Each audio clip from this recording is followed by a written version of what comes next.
할렐루야. 우리 사랑하는 성도님들 항상 행복하십시오. 네, 항상 강건하십시오. 오늘 설교 제목 나를 따르라, 나를 따르라는 제목으로 말씀 증거하겠습니다. 오늘 본문 너무나 간단합니다. 두 사람이 나옵니다. 그런데 이 두 사람을 향한 예수님의 반응이 너무 달라요. 상반돼 있습니다. 한 명은 예수님을 따르겠다 했는데 예수님은 예매한 말로 답변합니다. 또 한 사람은 중요한 볼일을 보고 오겠노라 했지만 예수님은 그러지 마라, 끝까지 나를 따르라면서 그 한 사람은 붙잡습니다. 이 짧은 본문 가운데 학자들 간 여러 의견이 있지만 오늘 본문 좀 살펴보겠습니다. 자, 먼 두 사람이 등장정. 이제 먼저 이 마태복음 8장 초반부에 세 가지 사건이 일어나요. 나병 환자가 나오고 또 저의 나병 고쳐달라고 하고 예수님은 손으로 그 나병 환자 대시며 너가 원하니까 깨끗함을 받으라면서 나병을 치료해 주십니다. 또 백부장 이방인이 나옵니다. 저의 종을 치료해 주세요. 예수님은 종이 있는 곳으로 가자, 치료해 주마. 그런데 백부장이 말씀으로만 하옵소서 함으로써 이 예수님을 놀래게 합니다. 예수님은 백부장의 믿음을 높이 삽니다. 이 백부장 이방인으로 보입니다. 또 제자 베드로의 집에 예수님께서 가셨습니다. 들어가셨습니다. 그러고 보니까 베드로의 집에 베드로 장모가 열병으로 누워 있어요. 예수님께서 베드로의 장모 손을 만지시자 열병이 떠납니다. 자, 이처럼 이 세 개의 사건 다 지나고 병을 고쳐주는 사건임에 틀림없는 이 사건 다 지나고 이제 오늘 본문에 도달했습니다. 또한 예수님께서 이것저것 돌아다니는 장면 보여줍니다. 이런 세 개의 사건 후에 이제 이 본문까지 왔는데 이게 너무 예수님께서도 피곤하셨는지 휴식이 필요하셨던 것 같아요. 건너편으로 가자. 예수님께서 건너편으로 가자고 합니다. 본문 18절 보니까 예수께서 무리가 자기를 에워싸는 것을 보시고 건너편으로 가기를 명하시니라. 이때 한 서기관이 나옵니다. 여러 사람들이 모여있는 이 가운데 한 명의 서기관이 딱 나와요. 그러면서 자신이 예수님을 따르겠다 합니다. 본문 19절 한 서기관이 나와 예수께 말씀하되 선생님이여 어디로 가시든지 저는 따르리이다. 앞에 이 세 번의 고쳐주는 사건과 함께 여러 무리들이 모였고 피곤해서 예수님이 건너가자 해서 건넜는데 거기까지 쫓아온 사람들 중에 한 명 그 서기관 자신 있게 예수님 따라다니겠습니다. 근데 본문 20절 보니까 예수께서 이르시되 여우도 굴이 있고 공중에 새도 거처가 있으되 인자는 머리 들 것이 없다 하시더라. 답변이 애매하죠. 예수님을 따른다는 거 말하면 머리 들 곳 없이 세상적으로 마치 정처 없이 떠돌아다니는 삶이라 에둘러 말씀하십니다. 단순히 바쁘다 정도가 아니라 나 예수를 따라다닌다라는 것은 이런저런 돌발적인 또 어려운 불편한 상황이 항상 있을 것이다. 때론 남의 집에서 신세질 때도 있고 산에서 기도하다 그냥 잠을 자다 내려올 때도 있고 고정된 거처 없이 지내는 삶이라 말씀하시면서 서기관의 질문에 제안에 대답하십니다. 애매합니다. 대다수 학자들은 서기관이 예수님을 따르겠다라는 것에 대한 예수님의 이러한 애매한 반응은 예수님께서 이미 서기관 마음의 중심을 알아차렸기 때문이라고 이해하고 있습니다. 즉 서기관이 예수님을 따르겠다라고 말을 했지만 서기관의 의도는 다른 곳에 있었습니다. 이유는 서기관이 예수님을 향한 호칭에서 알 수 있는데 본문 19절에 보면 예수께서 아뢰되 선생님이여 예수께 아뢰되 선생님이여 서기관이 예수님을 향하여 선생님이여 마태복음에서 예수님을 향한 호칭 예수님은 절대 다수가 이 선생님이라고 말했을 때 예수님을 향해 선생님이라 부를 때 좀 부정적인 문맥에서 발견하게 됩니다. 마태복음상에서는 예수님을 향해 선생님 그러면 다소 부정적인 문맥. 이 호칭에 대해 예수님은 자신을 이렇게 소개합니다. 본문 20절 인자는 머리 둘 것이 없다 하시더라. 예수님께서 특별히 자신을 인자라고 지칭할 때 그 문맥에서는 이 땅에서의 사역 중 고난, 어려움, 더 나아가 십자가의 죽음까지 염두에 둔 자신을 가리켜 나 인자라고 많이 사용하셨습니다. 서기관은 예수님을 향해 선생님, 예수님은 자기 자신을 인자. 서기관의 마음은 예수님 따라다니면 뭔가 좀 되겠다, 뭔가 좀 괜찮을 것 같다. 근데 예수님은 나 따라다니면 맨날 고생이야. 오늘 본문 앞에 병고침 사건이 있습니다. 나병 환자 예수님께 절한 후 주여라고 말하였습니다. 마태복음 8장 2절 한 나병 환자가 나와 절하 이르되 주여 원하시면, 예수님을 향한 호칭 주여 그리고 원하시면이라고 나옵니다. 이방인 백부장의 경우 역시 마태복음 8장 6절 이르되 주여 내 하인이 중풍병으로 집에 누워 몹시 괴로워하나이다. 이 경우 역시 예수님을 향한 호칭 이방인 백부장이 주여 그리고 병에 걸린 나의 종 누워있다. 이처럼 본문 속 서기관이 예수님을 향한 호칭 그럼에도 적극적으로 따르겠다라는 의사표시가 있었는데, 여기에 예수님은 자신의 고난을 가리키는 호칭 인자로 말씀하시면서 자신의 상황이 이렇다라고 애매하게 답변하셨습니다. 호칭도 호칭이지만 합법, 즉 적극적인 의사표현과 이 서기관이 예수님 향한 적극적인 의사표현과는 다르게 나병 환자는 보니까 원하시면이라고 했어요. 또 이방인 백부장은 나의 종이 몹시 아파 누워 몹시 괴로워하나이다. 여기에 예수님 인자 머리 들 곳이 없다라는 합법 속에서 상대방의 결정을 수용하겠다는 자세, 이 마태복음 8장에서 엿볼 수 있습니다. 그러니까 마태복음 8장 1절부터 오늘 본문까지만 보면 예수님조차도 애매하게 답변했고, 나병 환자도 예수님이 원하시면이라서 예수님 판단에 맡겼고, 이방인 백부장 역시 나의 종이 몹시 아파서 지금 괴로워하면서 누워 있습니다, 이 정도로 전달했습니다. 결과적으로 본문 속 서기관이 예수님을 나중에 믿었는지 멀리서나마 따랐는지 예수님 부활로 성령님의 은혜로 뒤늦게 믿음을 가졌는지는 모르겠습니다만, 확실한 것은 오늘 본문상에서 예수님께서 본문의 서기관을 반대하거나 내쫓으신 것은 절대 아니라는 것이죠. 다만 나를 따라오겠다라는 그 삶 가운데는 어려움과 불편함과 힘듦이 있다. 근데 이때 제자 중 한 명이 급한 사정이 생겼어요. 본문 21절 보니까 제자 중에 또 한 사람이 이르되 주여 내가 먼저 가서 내 아버지를 장사하게 허락하옵소서. 가야죠.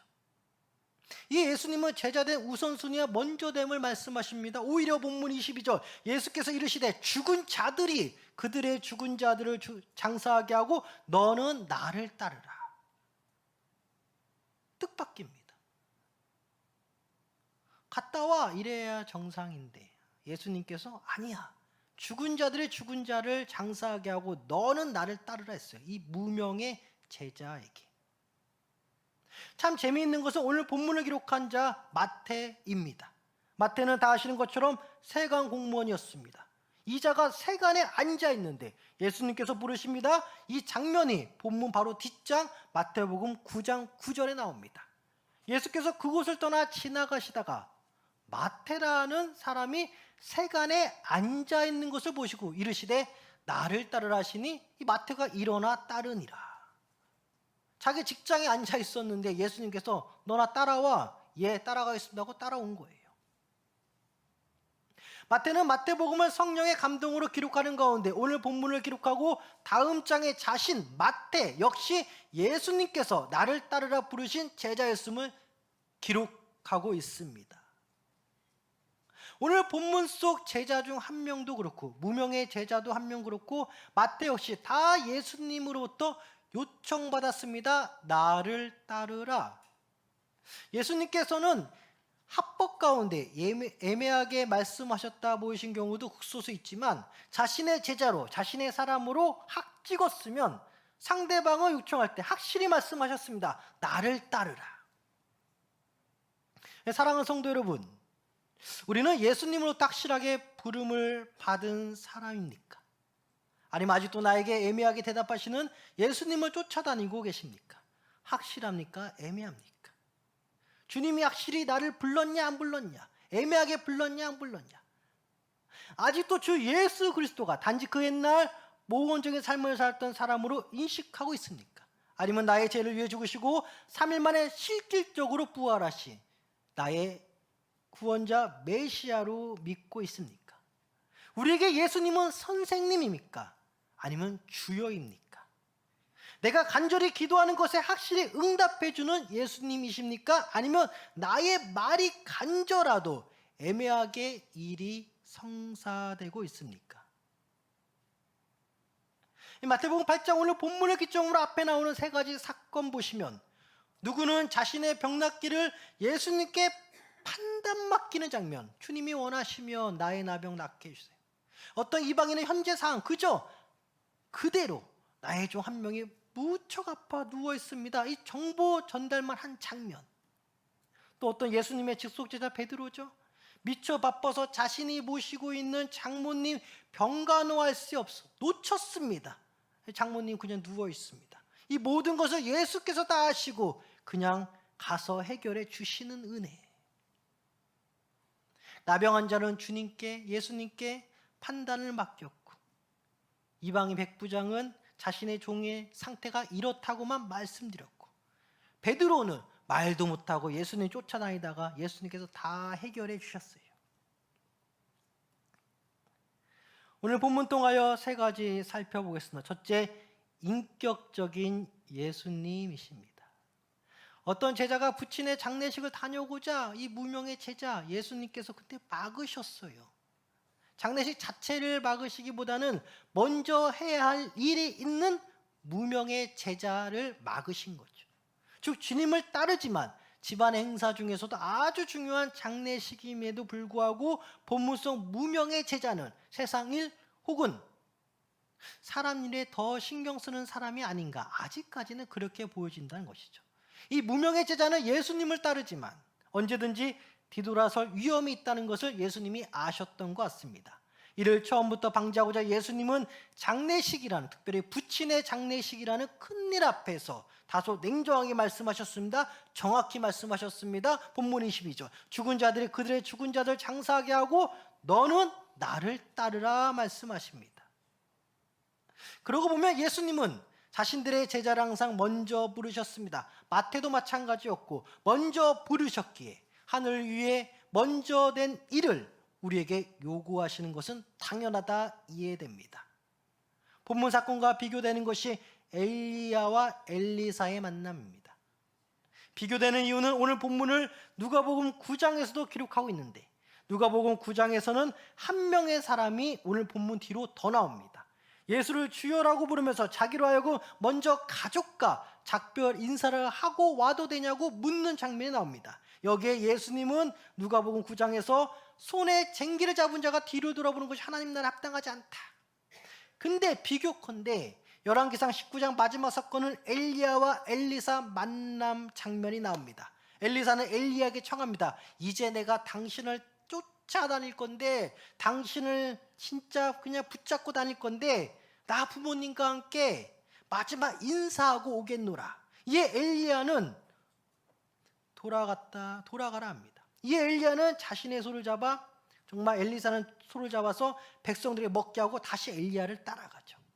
이 엘리사와 엘리야에서는 집에 다녀옵니다. 근데 오늘 본문에서만큼은 예수님께서 다 막으세요. 구약과 신약의 차이점이 무엇일까? 기록된 말씀으로는 엘리사가 소를 잡아 백성들에게 먹게 한 것으로 보아 마지막으로 나고자 하는 동네 사람들까지도 이별식을 하고 엘리야를 따랐던 것으로 보입니다. 이 경우는 이제 평생 엘리야를 따라다녀야 하니 진짜 사람 대 사람으로 마지막 인사를 간청했고 그거를 들어주었다 합니다. 근데 오늘 본문 속 무명의 제자, 또 한 명의 제자, 기록된 말씀으로 비춰봐서 언제든지 세상 일이나 집안일이 생기면 사람의 정에 이끌리면 예수님을 등질 위험성이 있는 것을 뻔히 신이자 인간이신 예수님께서 아시고 아예 처음부터 막으신 거죠.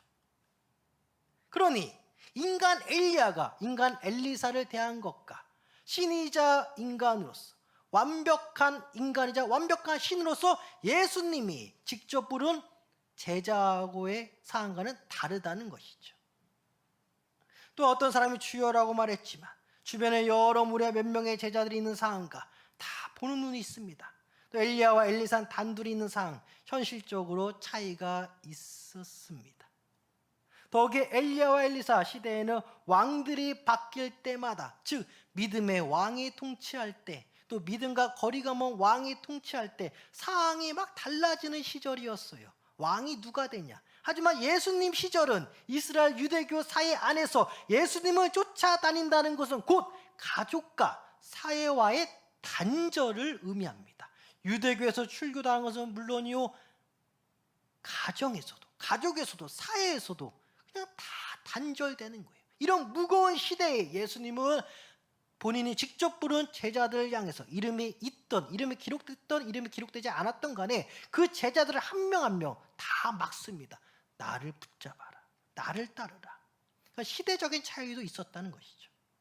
그러게 예수님은 우리에게 인격적으로 대하십니다.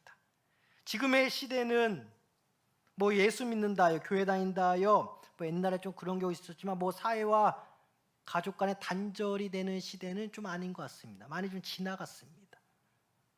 우리의 연약한 부분을 아시는 예수님, 정확히 아시고 보다 생명력 넘치는 제자로 우리를 삼기 위하여 우리에게 때로는 강하게 말씀하실 때도 있다라는 것을 염두하고 예수를 믿어야겠습니다. 그런 부분에서 때로는 우리 교회 생활이 예수 믿는 게 힘들 때가 있어요. 인격적인 하나님께서 우리를 막 몰아실 때가 있는 거예요.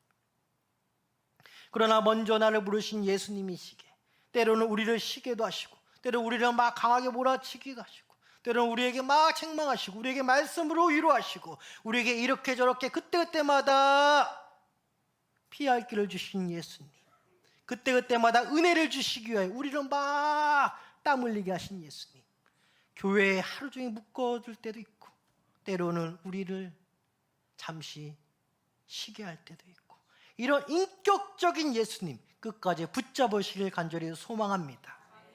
정말 붙잡으셔야 돼요. 그래서 예수님이 인격적이다. 엘리야와 엘리사, 엘리사 엘리야 그 시대하고는 좀 달라요. 예수님 보는 본문 시대하고는. 이때는 정말 죽음을 가고 예수님을 쫓아다니는 거예요. 예수 쫓는다고 집에 돌아가면 어떻게 되냐? 집에서 잘 가, 왜 왔어? 바로 끝나는 겁니다. 그런 시대. 그러니 예수님이 제자들을 왜 보내니까 집으로? 나를 따르라. 시대적 상황을 염두하고, 우리 사랑 성도님들, 예수님이 다 인격적으로 여러분 상황을 다 안다는 거예요. 가족 상황이 어떻고, 회사 생활이 어떻고, 사회 생활이 어떻고, 지금 상황 다 안다는 거예요.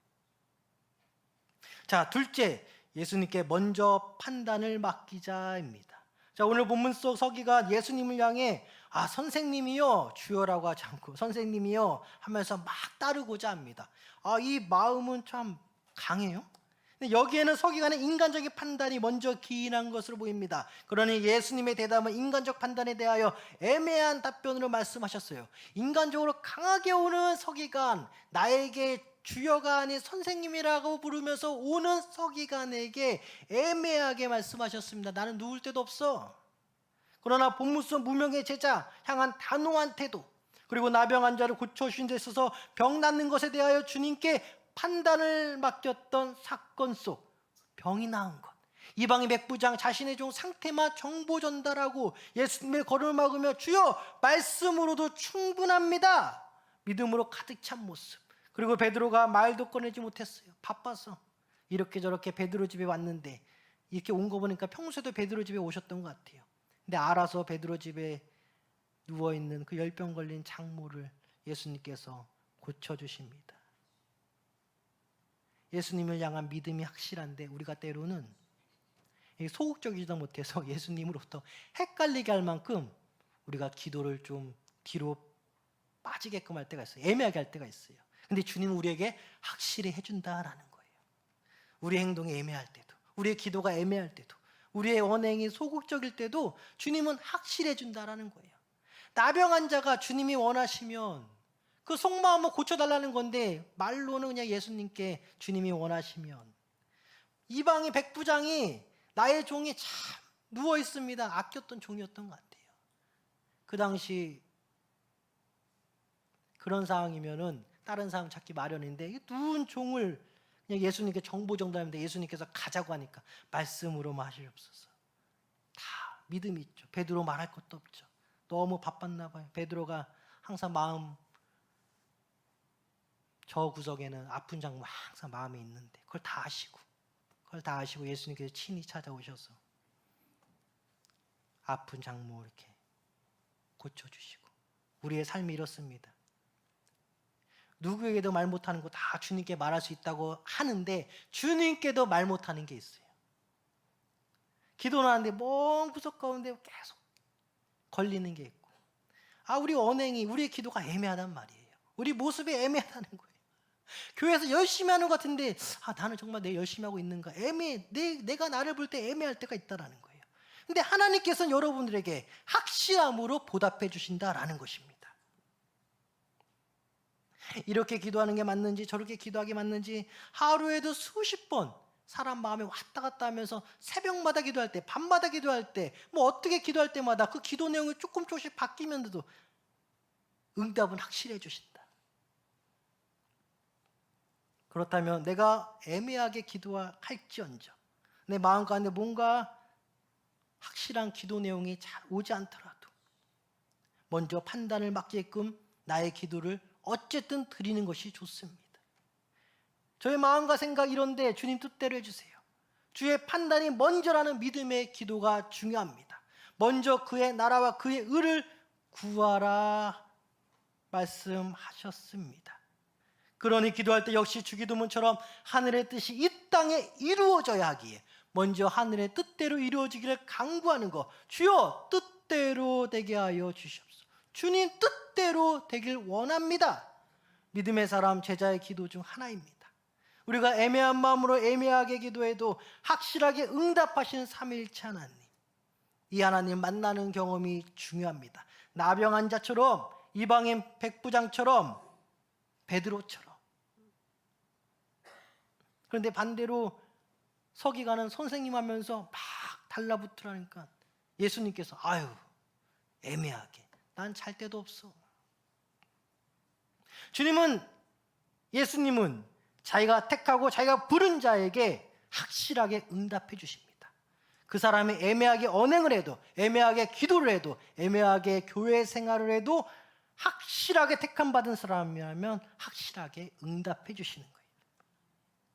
그래서 주님께 판단을 먼저 맡기시기 바랍니다. 이렇게 기도했고 내일은 저렇게 기도할지언정 그 마음 가운데 중심은 주님 주의 뜻대로 되길 원합니다. 이는 먼저 나를 택해 주시고 부르시고 나를 최우선으로 따르라는 예수님의 입장에서는 그 모든 기도가 다 귀합니다. 애매할 때 애매하게 기도하더라도 나의 삶이 애매해 보여도 나의 신앙이 애매해 보여도 나의 믿음이 애매해 보여도 확실하게 나의 믿음을 붙잡으시고 나의 기도에 응답하시는 그 확실한 예수님을 만나길 간절히 소망합니다. 그래서 인격적인 하나님이 여기까지 오는 거예요. 그래서 느끼는 거지. 내가 정말 애매한 사람인 것 같은데 내가 정말 택함 받았구나.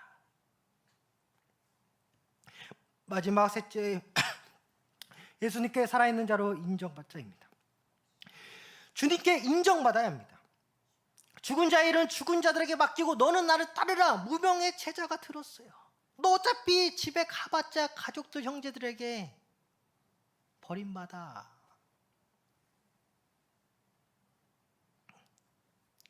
무명의 제자를 향해 너는 살아있는 자야.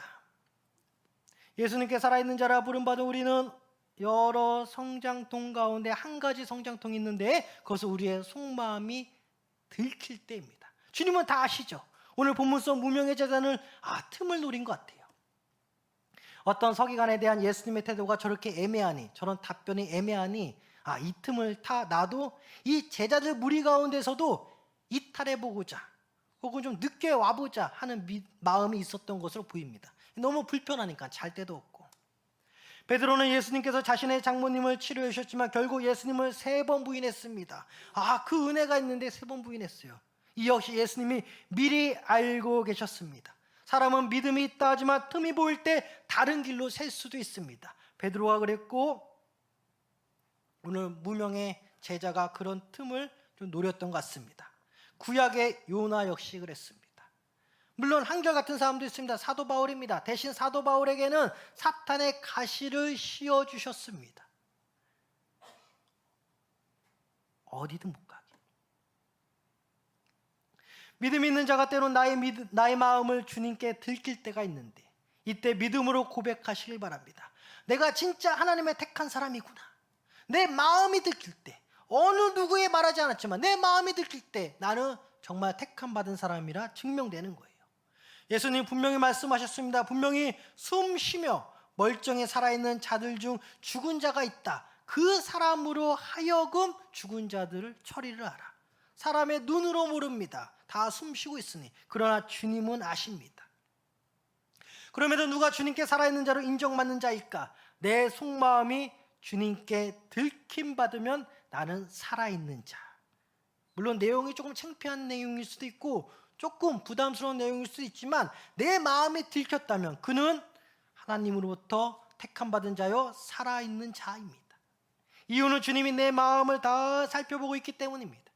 예수님은 살았지만 죽은 자들로 하여금 죽은 자들의 뒤처리를 맡기시지 절대 생명력 있는 맡기시지 않습니다. 죽은 자들에겐 죽은 자들의 일을, 살아있는 자에게는 살아있는 자의 일을. 속마음이 들킬 때 들키더라도 나에게 살아있는 자로서 생명력 있는 일을 맡기실 때가 가장 행복한 거예요. 사랑하는 성도 여러분, 주님께 우리들의 마음, 속마음을 때론 많이 들켰을 때 오히려 기뻐하시기 바랍니다. 이사야 51장 2절 보면 너희의 조상 아브라함과 너희를 낳은 사라를 생각하여 보라. 아브라함이 혼자 있을 때 내가 부르고 그에게 복을 주어 창성하게 하였느니라. 아브라함 후손들에게 이렇게 아브라함과 사라가 멋있게 소개되어집니다. 이사야 51장 2절. 창세기는 저 앞에 있는데 구약 성경 말씀으로 말이죠. 그러나 우리는 다 알고 있어요. 아브라함과 사라 역시 믿음의 자충우돌이 있었음을 말입니다. 하나님의 천사에게 속마음을 들킨 사라입니다. 사라가 막 속으로 웃었죠. 은혜를 주신다 하여도, 아이를 주신다 하여도 믿기는커녕 속으로 웃었던 사라입니다. 근데 하나님의 천사에게 이 점을 들켰던 사라. 그럼에도 후손들에게 소개되는 이사야 51장 2절 보니까 아브라함과 사라 어떻습니까? 복과 창성의 대표적인 모델로서 이사야 51장 2절에 이스라엘 백성들에게 소개되고 있습니다. 주님은 이사야 51장 2절을 통하여 내가 그 부부를 불렀다. 복을 주고 창성하게 하였다.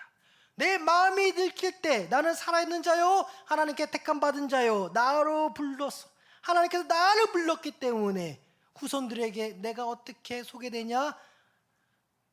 주님이 나를 불렀고 나로 하여금 복과 창성하게 하셨다.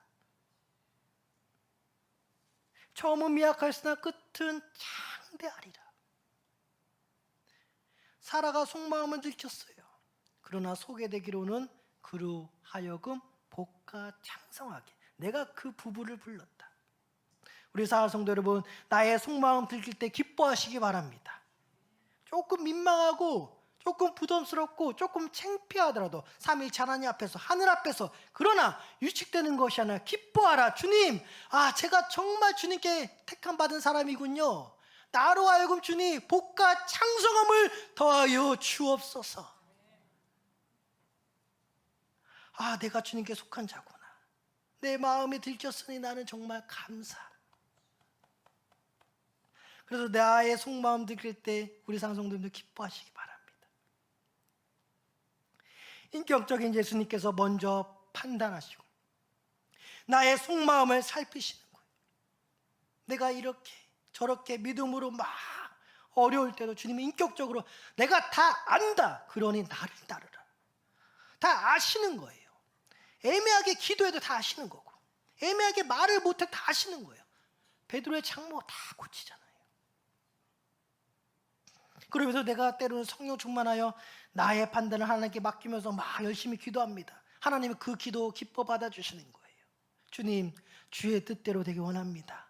그 기도할 때마다 하늘에서 우리 하나님 얼마나 기뻐하시는지. 맞습니다. 주기도문 말씀처럼 하늘의 뜻이 이 땅에 이루어질 줄 믿습니다. 내 마음이 들켰습니다. 기뻐해야 돼요. 나를 부르신 그 하나님께서 내가 정말 내 마음이 들켰다라는 거. 주님이 나를 기억하고 나를 안다는 뜻이죠. 제자된 삶, 뒤를 돌아보지 말고 주님을 향해 나아가야 됩니다. 왜? 인격적인 하나님이 너 그렇게 세상 가봤자 세상에서도 창밥이야. 다 아는 거예요. 여러분, 교회 나가서 세상에 빠지면은 여러분 세상에 창밥이잖아요. 여러분 택함 받은 사람이기 때문에. 여러분이 애매하게 틈을 봐서 예수님 빠져나가려 해도, 어떻게 틈을 봐서 어떻게 좀 교회 좀 몇 번 빠지려고 해도 세상에서 다 찬밥이라고요. 여러분이 언제 복과 창성함으로 사람들 앞에 설 수 있냐? 주 안에서 주를 따를 때. 할렐루야. 그때만이 여러분이 진정한 복과 창성함으로 사람들 앞에 설 수 있는 거예요. 기도하겠습니다. 하나님 아버지,